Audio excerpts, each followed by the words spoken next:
이제 이 시간 우리에게 주신 본문입니다. 함께 읽은 마가복음 11장 15절로 18절 말씀에 기초하여서 마가복음 강해의 13번째 시간입니다. 성전 정결 사건이라고 하는 주제로 함께 말씀의 은혜를 나누도록 하겠습니다. 주일 오전 예배 때 우리가 마가복음 강해를 계속해서 진행하고 있습니다.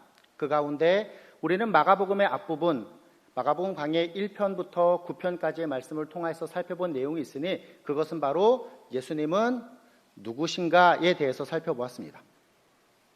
예수님이 누구신가, 예수님께서 어떠한 분이신가에 대하여서 함께 말씀을 통해서 더욱더 깊이 있게 깨달아 본 것입니다. 그리고 마가복음의 뒷부분의 내용으로 우리는 예수님께서 이 땅에 오신 목적이 무엇인가에 대하여서 함께 살펴보고 있습니다.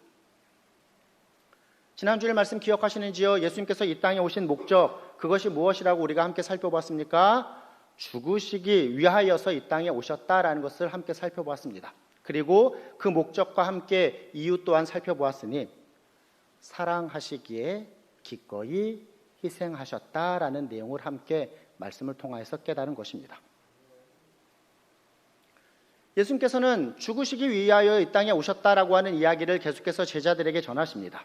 그리고 이제 전하신 그 말씀과 같이 스스로 그 말씀하신 내용을 이루시는 모습으로 나아가십니다. 이제 그러한 모습으로 이루시고자 예루살렘으로 올라가시는 것입니다.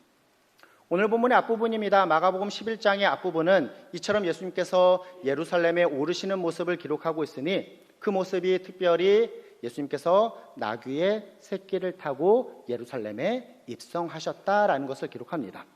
본문 앞입니다. 마가복음 11장 7절로 10절인데요. 제가 한번 읽어보도록 하겠습니다. 나귀 새끼를 예수께로 끌고 와서 자기들의 겉옷을 그 위에 얹어 놓음에 예수께서 타시니 많은 사람들은 자기들의 겉옷을 또 다른 이들은 들에서 벤 나뭇가지를 길에 펴며 앞에서 가고 뒤에서 따르는 자들이 소리 지르되 호산나 찬송하리로다 주의 이름으로 오시는 이여 찬송하리로다 오는 우리 조상 다윗의 나라여 가장 높은 곳에서 호산나 하더라. 아멘. 이 예수님의 모습은 구약에서 예언한 메시아의 모습을 이루시는 것이었습니다. 구약성경 스가랴서 9장 9절 말씀을 보면 이스라엘의 왕으로 오시는 이가 공의로우시며 또 구원을 베푸시며 그분은 겸손하여서 나귀를 타시나니 나귀의 작은 것 곧 나귀 새끼니라 라고 예언한 말씀을 기록하고 있기 때문입니다. 우리가 고난주간으로 지키고 있는 그 첫째 날에 있었던 일은 바로 이처럼 예수님께서 예루살렘에 입성하신 날이었습니다.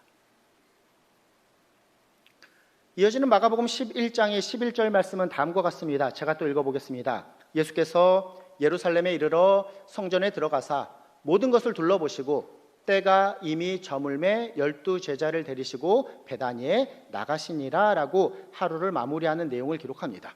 그리고 이어지는 12절은 이튿날이라고 하는 단어로 시작합니다. 이제 하루의 시간이 지나서 새로운 날이 시작되었다라는 것을 기록합니다. 즉 이어지는 마가복음 11장 12절부터 오늘 본문이 포함된 11장 15절로 18절의 말씀은 고난주간의 둘째 날, 우리의 요일로 바꿔보면 월요일에 있었던 사건으로 우리가 생각해 볼 수 있는 것입니다. 그럼 오늘 본문에서 기록하고 있는 이 성전 정결 사건, 우리가 이 내용을 통해서 살펴보아야 할 교훈이 무엇일까요? 크게 두 가지로 살펴보고자 하니 첫 번째로는 본문에서 기록하고 있는 내용을 우리가 신학적인 교훈으로 함께 살펴보며 분명한 교훈을 깨달아야 합니다. 신학적인 교훈이라고 설명드리니까 우리 성도님들 벌써부터 안색이 안 좋으신데요. 어려운 내용을 최대한 어렵지 않게 제가 잘 전하는 게 목적인데, 자, 결론부터 먼저 말씀드리면 오늘 설교의 제목이 무엇입니까? 성전 정결 사건인데, 성전 정결 사건의 이 정자 한 글자를 모음을 어에서 오로 바꾸시면 답이 나타납니다. 이해하셨나요? 그러면은 어떻게 제목이 바뀝니까? 성전 종결 사건이다 라고 우리가 이해해 볼 수 있는 것입니다. 그렇습니다. 오늘 본문에서 기록하고 있는 이 예수님께서 행하신 성전 정결 사건은 성전 종결 사건이라고 하는 분명한 신학적인 교훈을 담고 있습니다. 이제 예수님께서는 성전 정결 사건을 통하여서 궁극적으로 그분께서 이루신 귀한 구원의 사건을 통하여서 이제 더 이상 구약적인 희생 제사 시스템이 더 이상 하나님 앞에 받아들여지지 않는다라는 것을 나타내고 계십니다. 성전의 사건이 이제 종결되었다라는 것을 나타내시는 것입니다. 오늘 본문에서 기록하고 있는 이 내용을 사복음서인 마태복음, 마가복음, 누가복음, 요한복음이 다 기록합니다. 그런데 오늘 본문이 포함되어 있는 이 마가복음에서는 특별한 구절을 기록하고 있으니 오늘 본문의 16절 말씀입니다. 16절 말씀 같이 한번 본문의 16절입니다. 읽어보도록 하겠습니다. 아무나 물건을 가지고 성전 안으로 지나다님을 허락하지 아니하시고 아멘. 예수님께서는 성전을 정결케 하심에 있어서 아무나 물건을 성전 안으로 가지고 지나다님을 허락지 아니하셨다라고 기록합니다. 여기에서 언급하는 물건은 일상적인 물건이 아닙니다. 성전의 제사 의식에 필요한 것, 그리고 그 제사 의식에 필요한 물건을 담은 거룩함으로 성별된 그릇으로 이해해 볼 수 있습니다. 그런데 예수님께서 성전 안에서 이처럼 물건, 제사, 제물이라든지 성전의 예식을 위하여서 필요한 그와 같은 물건들을 옮기는 것을 금하셨다라는 것, 무엇을 의미합니까? 이제 성전의 제사 의식, 즉 성전에서 진행되는 제사의 기능이 더 이상 허용되는 것이 아니다. 이제 정지시키고 종결시키는 것임을 우리가 깨닫게 되는 것입니다. 더해서 예수님께서는 이제 곧 스스로 이루실 십자가 위에서의 죽음을 통하여서 이 구약적인 희생 제사를 완성하십니다. 이 내용을 히브리서 9장 27절 말씀이 다음과 같이 잘 설명하고 있으니 히브리서 9장 27절입니다. 같이 한번 읽어보도록 하겠습니다. 읽습니다. 그는 저 대제사장들이 먼저 자기 죄를 위하고 다음에 백성의 죄를 위하여 날마다 제사 드리는 것과 같이 할 필요가 없으니 이는 그가 단번에 자기를 드려 이루셨음이라. 아멘. 그는 예수 그리스도이십니다. 그분께서 이제 더 이상 이전에 대제사장들이 자신과 백성들을 위하여서 드렸던 제사 드릴 필요가 없이 단번에 완전한 제사장으로 제물로서 이 일을 이루셨다라고 기록합니다. 우리가 잘 아는 바입니다. 예수님께서 십자가에 달려 돌아가셨을 때에 많은 이적들이 벌어질 때에 우리가 아는 대표적인 이적이 무엇입니까? 성소의 휘장이 위로부터 아래까지 찢어져 둘이 되었다라는 것입니다. 성소의 휘장, 즉 성전에 걸려 있었던 휘장이라는 것, 학자들은 사실 조금은 의견이 나뉩니다. 이것이 성전 건물에 들어가는 그 입구에 있었던 휘장인지 아니면 우리가 아는 바와 같이 성소와 지성소라고 하는 공간을 구분하였던 그 구분에 있어서의 휘장인지에 대한 부분들을 학자들은 좀 의견이 나뉘기는 하지만 결론은 똑같습니다. 성전 입구에 있는 휘장이라고 하여도 이것은 이제 더 이상 성전이 나누어지는 기능이 아니다. 우리가 담대하게 하나님께 나아갈 수 있다. 더 이상 성전이라고 하는 기능이 끝났다라는 것을 보여주는 것이고, 지성소와 성소 사이의 휘장이라고 하여도 예수 그리스도의 십자가 죽으심을 통하여서 이제 더 이상 희생 제사 시스템이 폐기되었기 때문에 누구나 속죄를 받아 하나님 아버지 앞에 그 은혜의 보좌 앞에 담대히 나아갈 수 있게 되었다라는 것을 의미하는 것입니다. 예수님께서 이 땅에 오신 이유와 목적이 무엇이라고요? 죽으심 때문입니다. 그 죽으심으로 인하여서 이루어지는 것이 무엇이라고 우리가 살펴보고 있습니까? 성전의 제사 희생 시스템이 이제 종결되었다라는 것을 살펴보고 있습니다. 예수 그리스도의 십자가 사역, 그 십자가 대속의 죽음을 통하여서 이제 우리가 하나님 앞에 담대히 나아갈 수 있게 되었다라는 것입니다. 그러므로 신학적으로 우리가 깨달아야 할 사실이 무엇이라고요? 예수님께서 본문에서 행하고 계시는 이 성전 정결 사건은 신학적으로 어떠한 의미를 갖고 있다? 성전 종결 사건의 의미를 갖고 있다라고 우리가 함께 살펴본 것입니다. 그러면 이처럼 성전 정결 사건, 이 성전 종결 사건이 우리에게 주시는 이 신학적인 교훈 앞에서 우리는 어떠한 깨달음과 어떠한 결단의 모습으로 나아가야 하겠습니까? 우리는 이제 더 이상 희생 제물을 바치는 간접적인 방법으로 계속해서 그러한 모습을 반복하는 제한적인 모습으로 하나님께 나아갈 필요가 없게 되었습니다. 우리가 이 사실을 분명하게 깨달아야 합니다.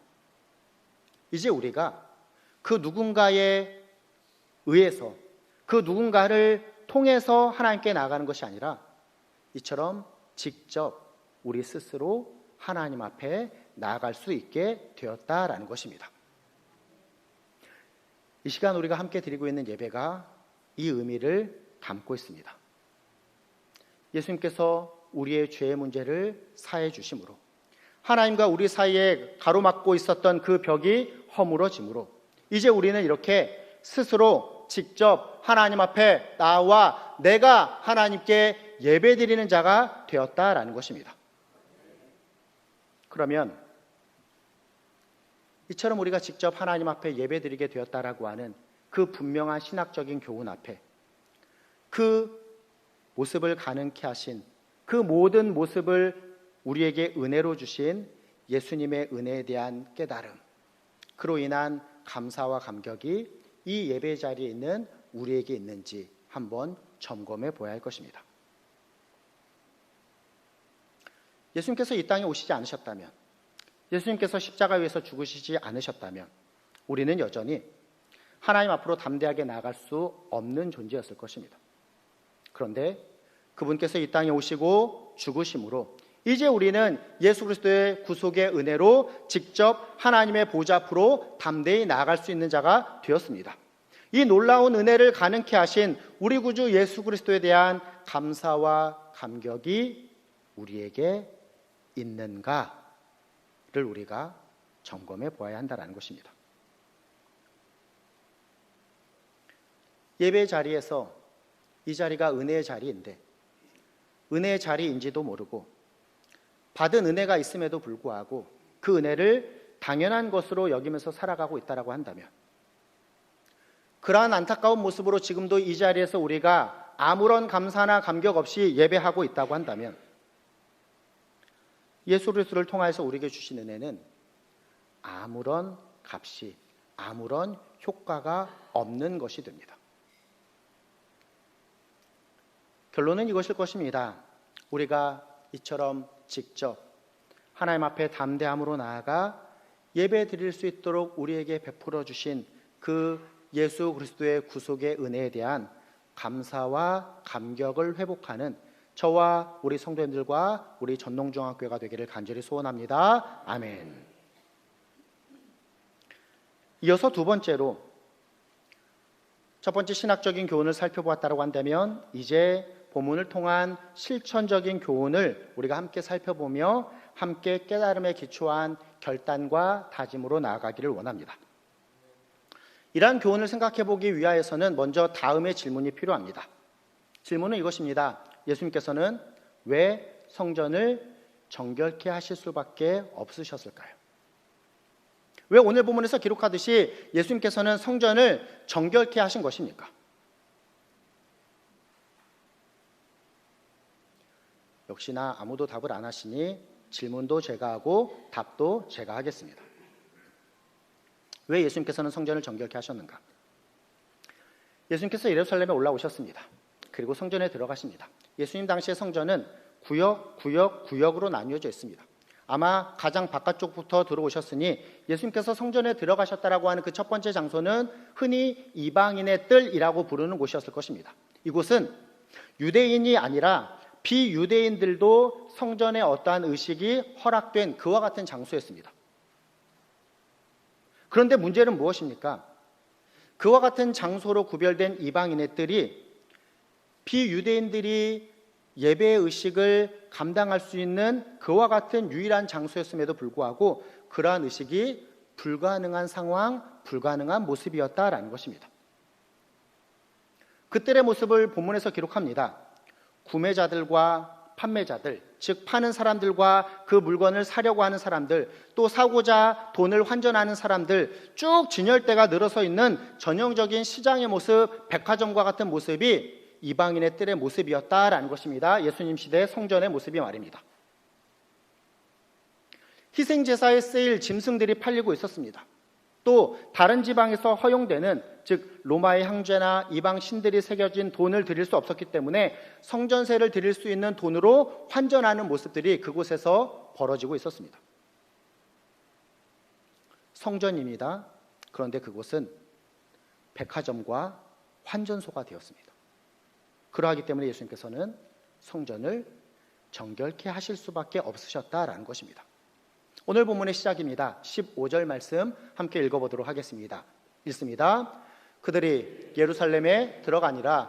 예수께서 성전에 들어가사 성전 안에서 매매하는 자들을 내쫓으시며 돈 바꾸는 자들의 상과 비둘기 파는 자들의 의자를 둘러 엎으시며. 아멘. 인자하신, 온유하신, 사랑이 많으신, 자비하신 예수님께 이러한 모습이 어울립니까? 그런데 우리 예수님 그와 같은 모습을 나타내십니다. 상상해 보십시오. 여기 와서 막 강대상 들어 엎으시고 막 피아노 엎으시고 다 나가라고 막 소리 지르시는 예수님, 감히 우리가 상상이나 하겠습니까? 그런데 성전의 모습이 그러하였습니다. 사실 성전의 모습이 이처럼 변질된 이유가 있습니다.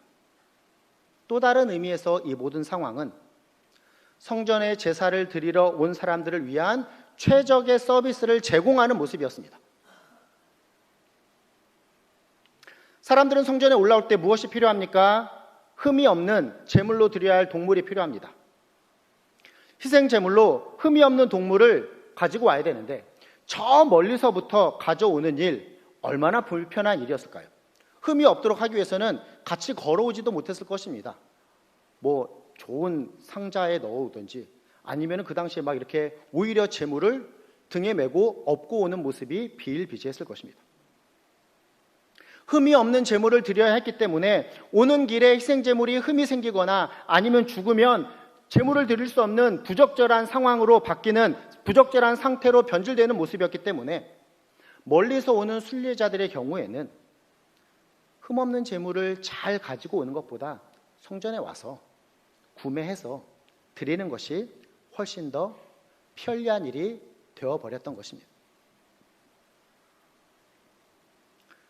이와 관련된 자료들을 살펴보면 다음과 같습니다. 이처럼 순례자들에게, 성전의 제사를 위해서 나오는 자들에게 최적의 서비스를 제공하는 상인들이 있었습니다. 또 환전상들이 있었습니다. 당연히 이 사람들은 엄청난 이익을 거두었습니다. 문제는 그 엄청난 이익이 이들 상인과 환전상들에게만 주어지는 것이 아니었습니다. 그들에게 이권을 얻도록 한 그 공간을 제공하는 성전 관계자들, 그 당시의 종교 지도자들 훨씬 더 큰 이익을 취하고 있었습니다. 성전 안에서 벌어지던 이와 같은 매매와 환전의 모습, 즉 고위 제사장들의 통제 아래에 있었다라는 것입니다. 예수님께서는 이 모든 일들을 아셨습니다.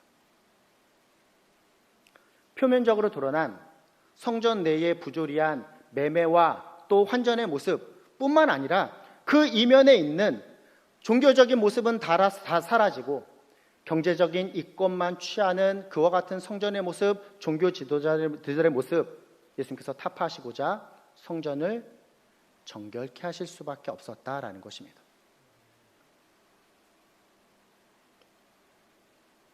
이러한 모습과 대조해 볼 때에 하나님께 드리는 바른 제사의 모습은 무엇일까요?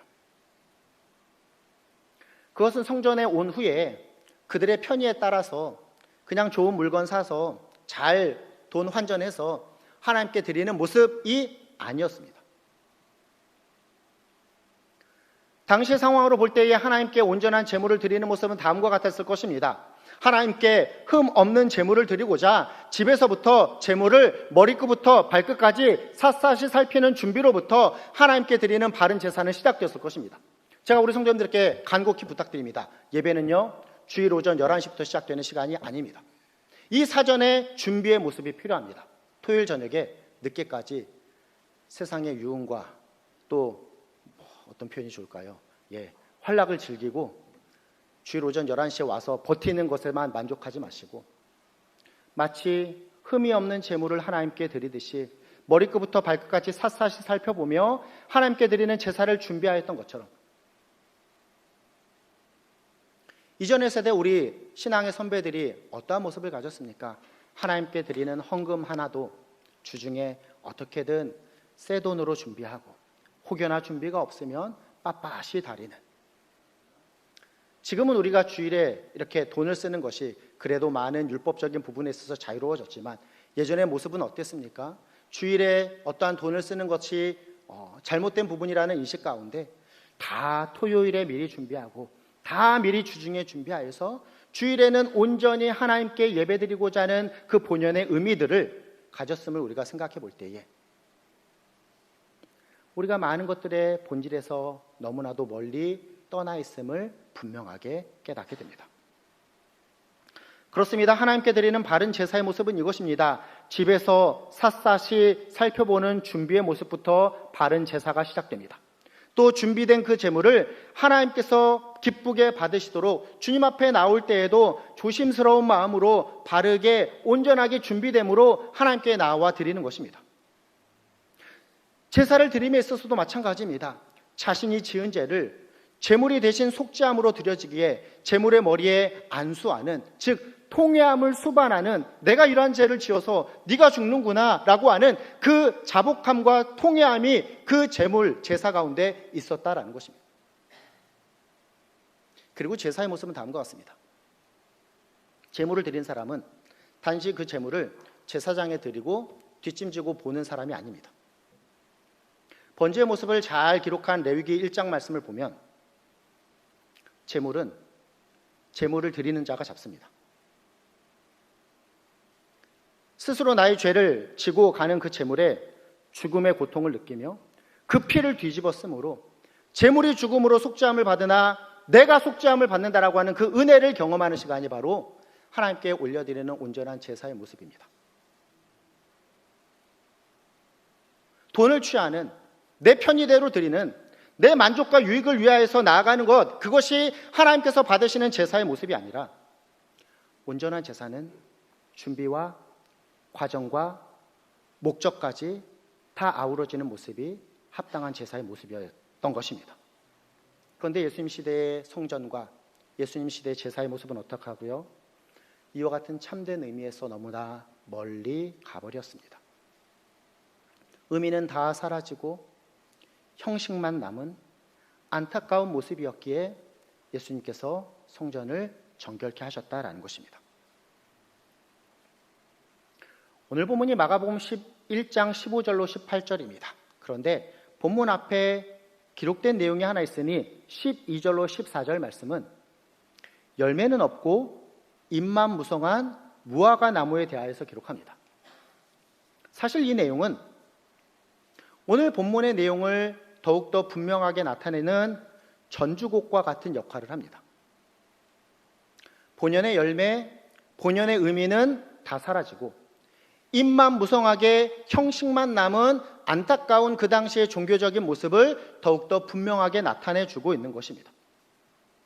그리고 이 내용은 다음과 같이 연결됩니다. 오늘 본문의 뒷부분 마가복음 11장 20절로 22절 말씀을 보면 이 무화과 나무에 대해서 다음과 같이 기록하니 제가 한번 읽어보겠습니다. 그들이 아침에 지나갈 때에 무화과 나무가 이전에 보았던 잎만 무성하고 열매는 없는 나무입니다. 무화과 나무가 뿌리째 마른 것을 보고 베드로가 생각이 나서 여짜오되 랍비여 예수님이여 보소서 주님께서 저주하신 무화과 나무가 말랐나이다.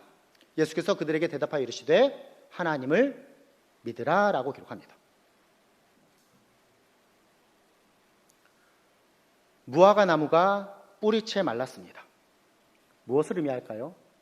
의미는 사라지고 형식만 무성하였던 그 성전의 모습을 보여줬던 그 이스라엘의 옛 제사 시스템이 이제 종결되고 예수 그리스도를 통한 그 십자가 사건을 통한 새로운 시대의 도래가 이르게 되었다라는 사실을 이 무화과 나무를 통해서도 나타내는 것입니다.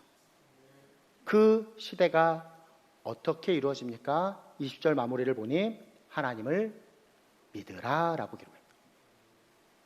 더 이상 희생 시스템으로 희생 제물을 드리는 시스템이 아니라 하나님을 믿는 믿음으로써 이 귀한 영생의 구원의 은혜가 우리에게 주어진다라는 것입니다. 다시금 우리가 이 성전 정결 사건을 통하여서 성전 종결의 의미를 분명하게 깨닫게 되는 것이죠. 신학적인 교훈, 성전 정결 사건이 성전 종결 사건의 의미를 갖는다라는 것을 살펴보았습니다. 이제 옛 구약 희생 제사 시스템이 사라지고 우리가 하나님 앞에 직접적으로 나아가 예배드리는 자가 되었음을 살펴보았습니다. 그리고 더해서 살펴본 실천적인 교훈이 무엇입니까? 하나님의 은혜 가운데 우리가 하나님 앞에 온전히 직접 나아가 예배드리는 자가 되었다. 그러하게 우리가 얼마나 하나님 앞에 바르고 합당한 예배자로 예배를 드리고 있는지를 점검하며 교훈받아야 한다라는 것입니다. 사랑하는 성도 여러분, 우리는 신앙생활하기 참 좋은 시대를 살아갑니다. 물론 이전의 세대와 비교해 볼 때에 어떠한 영적인 핍박과 어려움이 있을 수도 있습니다. 그런데 그 핍박과 어려움이 막 눈에 드러나는 외적인 부분으로 나타나는 것은 아닙니다. 우리 시대에 가장 힘겨운 것은 아마 무신론자가 많아지는 것입니다. 어떠한 종교를 갖지 않는 나 중심으로 내 힘과 능력대로 내 뜻대로 한번 살아보겠다라고 하는 사람들이 많아지는 그와 같은 모습 가운데 종교를 가진 자들이 무엇인가? 스스로의 능력이 없는 자, 다른 것들을 의지하는 연약하고 미약한 자로 여겨지는 그와 같은 어려움들이 조금은 있는 것 같습니다. 그런데 이전 기독교 핍박 시기와 비교해 볼 때 우리는 그 정도쯤은 어려움이라고 이야기할 수도 없는 시대를 살아갑니다.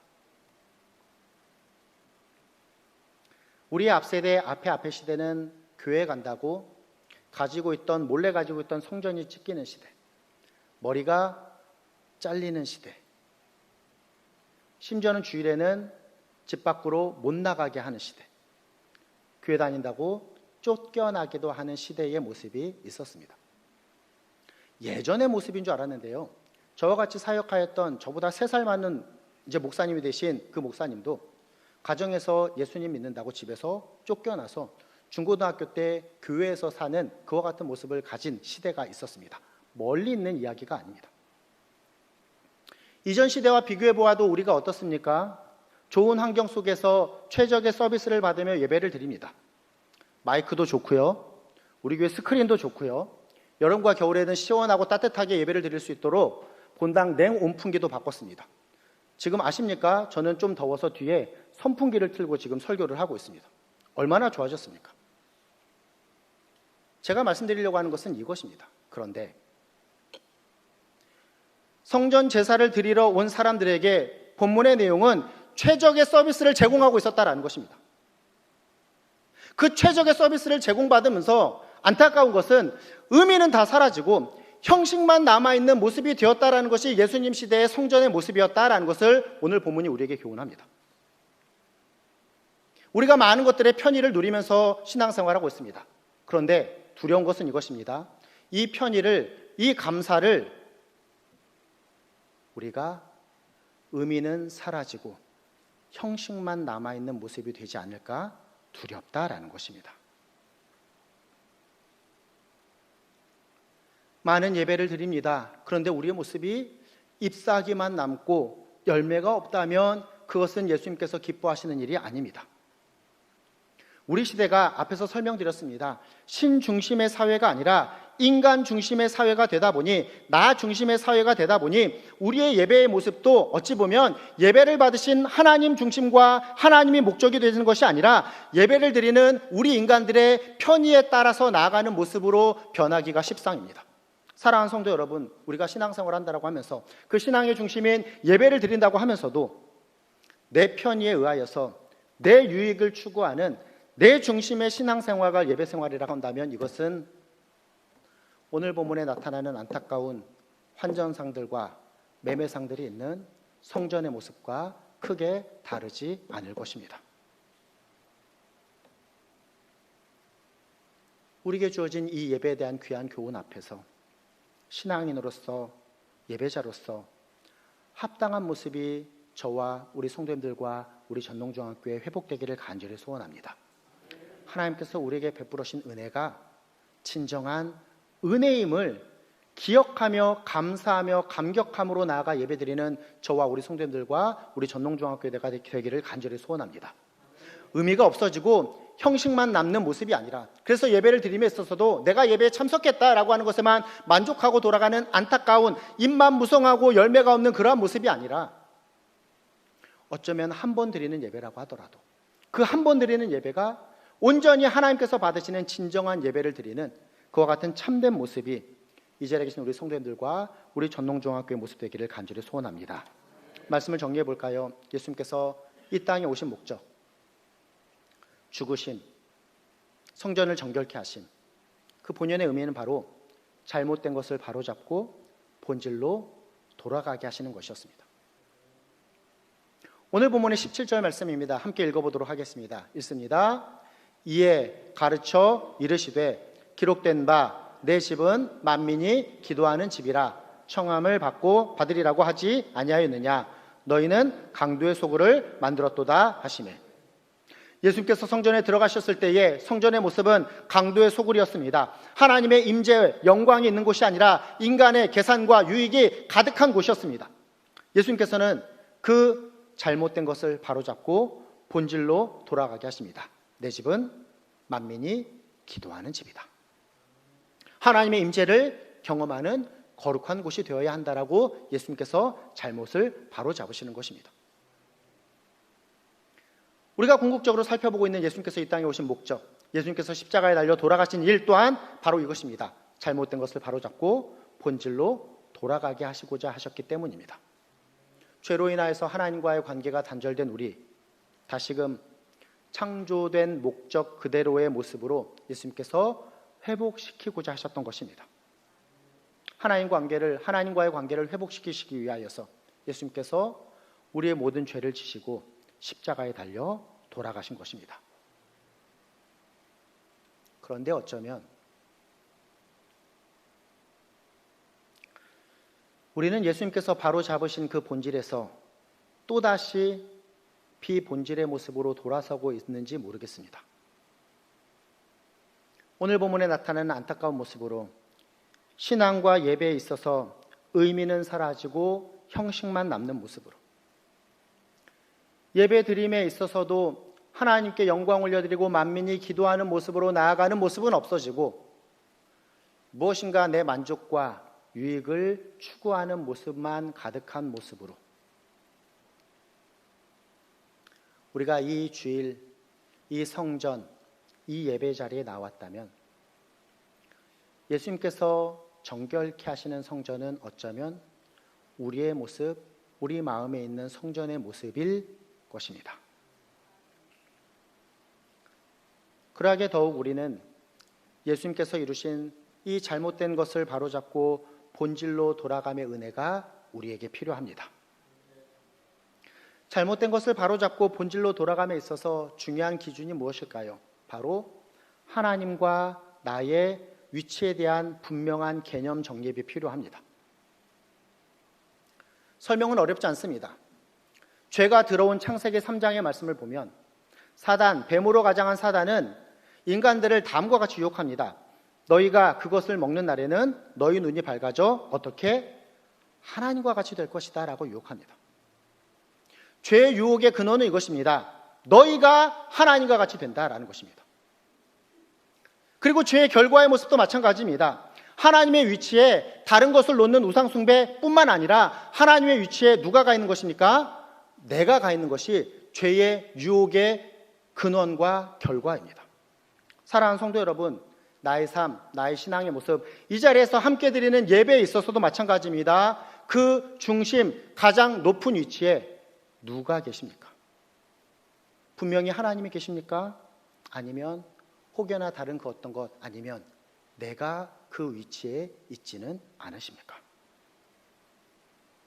우리 예수님께서 잘못된 것을 바로 잡으시고 본질로 돌아가게 하시는 귀한 사건을 오늘 본문에서 행하셨음을 우리가 함께 살펴보았으니,